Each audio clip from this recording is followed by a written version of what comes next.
قال ومن ذريتي قال لا ينال عهد الظالمين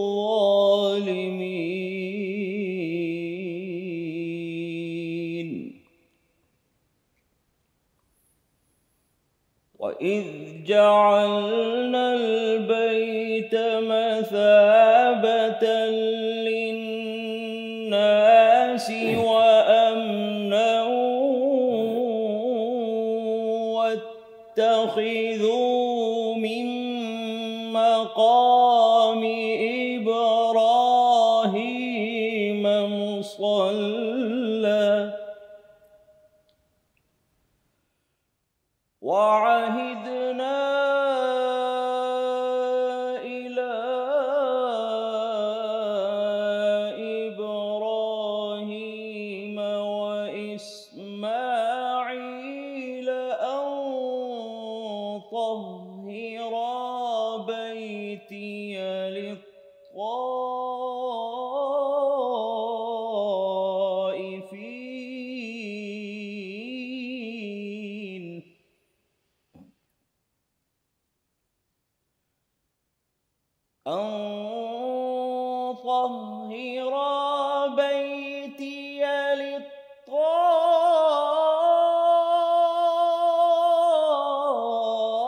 للطائفين والعاكفين والركع السجود